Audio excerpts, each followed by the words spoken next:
와우. 오. 안녕하세요. 테크와이프입니다. 갤럭시 언팩해서 보셨나요? 이번에 굉장히 기대가 많았던 갤럭시 언팩 행사에서 무엇이죠? 갤럭시 버즈 프로가 지금 제 손 안에 있습니다. 영상 제작에 관련돼서 금전적인 부분은 없고요. 제가 순수하게 영상을 만들어서 여러분들에게 정보를 공유해드리고자 이렇게 제작을 하게 되었습니다. 굉장히 작죠? 한 손에 쏙 안 보일 정도로 굉장히 작은 편이에요. 그런데 색상은 너무 예쁘게 잘 빠졌어요. 우아하게 잘 빠졌다고 저는 말씀드리고 싶고요. 일단 갤럭시 버즈 프로 같은 경우에는 팬텀 블랙, 팬텀 바이올릿, 그 다음에 팬텀 실버 이렇게 총 3가지 색상이 있습니다. 역시 제가 손에 들고 있는 이 색상은 팬텀 바이올릿 색상이고요. 이 색상으로만 봤을 때 애플은 화이트, 약간 상징적으로 있는데 색상에 대해서는 굉장히 차별화가 있다라고 먼저 말씀을 드리고 싶습니다. 박스를 열어보면 이어버드, 충전 케이스, 이어팁, USB 케이블, 가이드 들어있네요. 일단 디자인을 보면은 저는 딱 한순간에 그런 느낌이 들었어요. 아, 갤럭시 버즈 플러스 후속작? 이런 느낌이 들었어요. 라이브랑 또 다른 디자인을 가지고 있었거든요. 갤럭시 버즈랑 비교를 하면 직사각형이냐 정사각형이냐 이렇게 먼저 생각이 들더라고요. 이어보다 하우딩 디자인도 살펴보면 버즈 플러스 연속된 느낌을 받았습니다. 먼저 배터리 용량을 먼저 살펴볼게요. 갤럭시 버즈 플러스랑 갤럭시 버즈 라이브랑 비교를 한다면 충전 케이스의 내장 배터리는 500mAh로 그리고 이어보드 하우징 내부에 설치된 배터리는 좌측과 우측 각각 60mAh예요. 케이스는 배터리가 증량되어 있고요. 이어보드는 조금 감소한 것으로 나타나고 있습니다.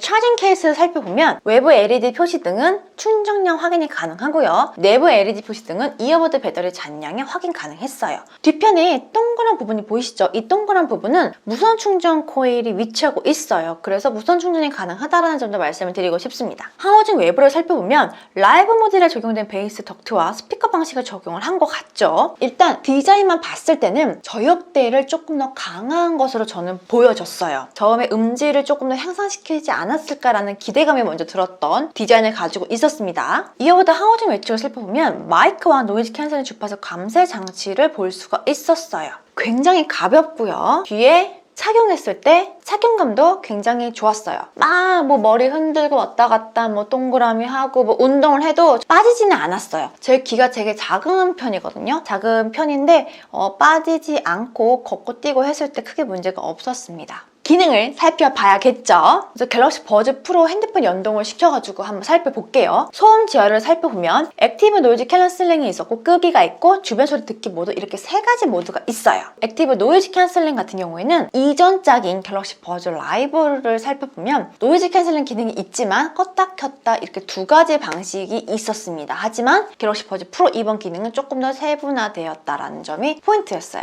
갤럭시 웨어러블 앱과 함께 살펴보면 액티브 노이즈 캔슬링을 강도를 약하게 강하게 이렇게 2가지 방식이 있었어요. 그리고 실제로 강도가 약하게 강하게는 차이를 느낄 수가 있었습니다. 예를 들어서 노이즈 캔슬링 기능을 킨 상태에서 밤에 고요한 상태에서 타이핑을 막 열심히 치면 들리는 부분이 조금 달라요. 그 부분으로 살짝 차이점을 느낄 수가 있었고요. 강하게를 선택하면은 약간 귀가 먹먹함을 느낄 수가 있었어요. 일단 갤럭시 버즈 프로 같은 경우에는 오픈형이 아니라 커널형이에요. 그래서 액티브 노이즈 캔슬링과 끄기와 주변 소리 듣기 3가지 모드가 있죠. 여기서 끄기를 선택하면은 그 오픈형이 아니라 커널형 자체의 순수한 고스란히 느낄 수가 있었어요. 그리고 바로 밑에 대화 감지가 있어요. 이 대화 감지는 갤럭시 버즈 프로의 굉장히 신선한 기능이라고 저는 생각이 들었어요. 앱을 통해서 활성화, 비활성화가 가능하고요. 착용자가 말을 할 때 이 말하는 거를 인지를 해서 음악 소리는 자동으로 줄여주고요. 주변 소리 듣기 모드로 되돌아갑니다.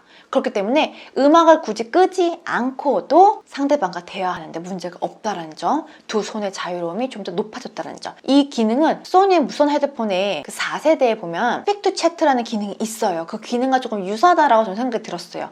이 기능은 개인적으로 제가 너무 좋아하는 기능이기 때문에 굉장히 반가운 기능 중에 하나고요. 만약에 상대방과 10초 동안 대화가 없으면 원래 자동으로 이전 모드로 설정이 돌아갑니다. 여기서 5초, 10초, 15초 사용자에 맞게 설정이 가능했어요. 노래를 부를 때 우리 따라 부르잖아요. 흥얼흥얼 따라 부르는데 아주 작게 흥얼흥얼하면 괜찮은데 조금 더 크게 흥얼흥얼하면 노래가 작게 들리고 주변 소리 듣기 모두가 켜지더라고요. 이 부분은 또 인지를 해야 될 것 같아요. 주변 소리 듣기에 대해서 말씀드릴게요. 주변 소리 모두 듣기도 추가가 되었죠. 이 기능은 하나, 둘, 셋, 넷 총 4가지 단계로 구분이 가능했어요. 작게, 보통, 크게, 매우 크게. 작게랑 보통은 괜찮은데 크게, 더 크게는 그 하는 그러한 음이 좀 크게 들리는 편이었어요. 그래서 뭐 작게나 보통 정도만 사용하면은 뭐 그렇게 부담스럽지 않게 사용을 할 수 있다라고 말씀을 드리고 싶습니다. 그 외 기능에 대해서 말씀을 드릴게요. 길게 누르기는 3가지로 바꿀 수가 있어요. 소음 제어 모드와 음량 올리기는 왼쪽 오른쪽 동시에 바뀌어지고요. 빅스비는 한쪽 설정만 가능합니다. 여기서 이어버드를 오래 눌러서 빅스비를 사용할 수 있다라는 점이 또 하나의 장점이겠죠. 터치 차단 기능으로 터치 동작 유무를 제어를 할 수가 있었어요. 그래서 착용을 한 순간에 뭐 순간적으로 머리를 이렇게 만지거나 했을 때 터치가 될 수도 있거든요. 이 기능을 활성화하면은 내가 어떤 동작을 해도 터치가 안 된다라는 부분이 있었고요. 이번 갤럭시 버즈 프로에 대해서 저는 또 하나의 기대감이 있었던 게 바로 하이파이 사운드예요. 되게 프리미엄 사운드를 즐길 수 있다는 부분인데요. 3D 공간 오디오, 바로 이 기능이에요. 이미 영화사에서는 이 기능을 많이 사용을 하고 있고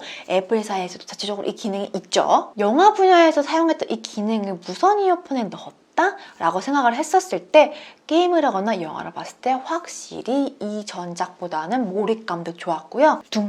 둥글둥글 웅장한 이런 느낌을 그냥 들리는 게 아니고 내가 움직이는데도 불구하고 고개 고스란히 이렇게 따라가는 듯한 느낌을 들을 수가 있었습니다. 높은 해상도의 사운드를 구현하는 11mm 우퍼와 6.5mm 트위터의 투웨이 스피커 구현을 했는데요. 이것 때문에 확실히 더 좋아졌고요. 통합 품질 같은 경우에는 바람 소리를 줄이고 내 목소리를 또렷하게 들려주는 유선형 설계를 했고요. 빙포닝 기술을 적용한 외부 마이크 2개와 내부 마이크 1개, 총 3개의 마이크 덕분에 통합 품질이 확실히 우수했습니다. 이퀄라이저에 대해서 말씀드릴게요. 이퀄라이저 같은 경우에는 아직 앱이 초기라서 그런지 디테일한 설정은 안 되더라고요. 이건 차후에 조금 달라지지 않을까 생각이 드는데요. 일단 이퀄라이저는 총 6가지 모드로 선택을 해서 음악을 내 취향에 맞게 사용을 할 수가 있었어요. 음악 같은 경우에는 역시 저역대 그리고 중간 정도의 음역대가 굉장히 탄탄하게 자리를 잘 잡았고 섬세한 느낌도 상당했어요. 그런데 현악기의 그런 높은 음은 조금 뭔가 아쉽긴 했어요. 그 쨍한 맛이 조금 덜하다? 그런데 이 부분은 만약에 이퀄라이저가 그 세분화되게 조절을 할 수 있게 된다면 충분히 극복할 수 있는 부분이라고 저는 생각이 들었습니다. 그 외 유용한 기능은 갤럭시 버즈 라이브나 플러스를 사용했던 분들은 아마 아실 거예요. 게임 모드 설정이나 유용한 기능에서 나에 맞게 설정을 할 수 있다는 점도 역시 동일했습니다. 또 하나의 오토 스위치 기능.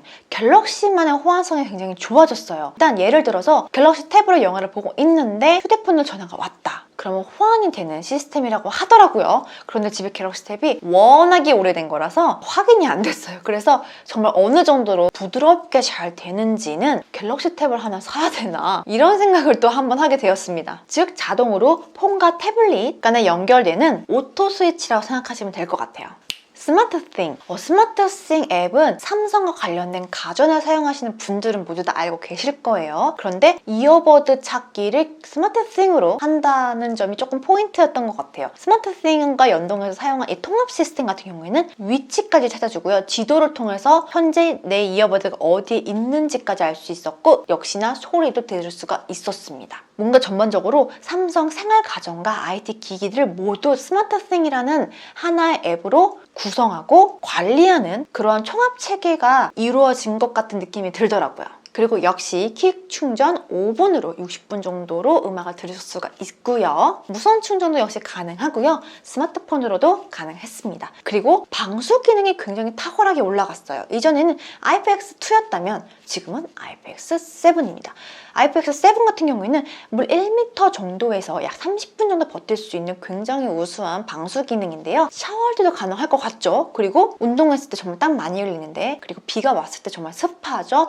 안심하고 사용할 수 있다는 점도 포인트 중에 하나라고 말씀드리고 싶습니다. 그리고 조금 더 달라진 점이 있다면 무선 프로토콜이 바뀌었어요. 5.0이 아니고 5.1입니다. 블루투스 5.1 같은 경우에는 5.0에 대비해서 연결성이 굉장히 높아졌고요. 저전력 설계라서 조금 더 사용 기간이 오래된다는 점이 장점이었어요. 그래서 블루투스 5.0도 우수하지만 5.1로 업그레이드를 하면서 연결성과 배터리 사양에 대해서 조금 더 포커스를 맞춘 것도 장점이라고 저는 생각이 들었습니다. 솔직 타임 역시 빠질 수가 없겠죠. 우선 전반적으로 만족스러웠고요. 아무래도 노이즈 캔슬링 기능이 탑재가 되다 보니까 자연스럽게 에어팟과 비교를 할 수밖에 없는데요. 여기서 에어팟 프로보다 노이즈 캔슬링이 우수하다라고는 저는 말씀드리기가 어려운 것 같아요. 하지만 외부 소리를 그대로 들려주는 기술만큼은 최고 수준의 기술을 보여줬고요. 그다음에 대화 모드, 흠잡을 데 없는 디자인, 색상, 블루투스 5.1, 그리고 방수, 우수한 통합 품질, 공간감적인 하이파이브 사운드까지. 그렇기 때문에 구매 가치가 높은 무선 이어폰이 아닌가라는 생각이 들었습니다. 전반적으로 갤럭시 버즈 프로 기능에 대해서 말씀드렸어요.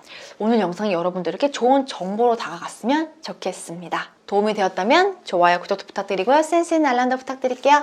복 받으실 거예요. 감사합니다. 테크와이프였습니다.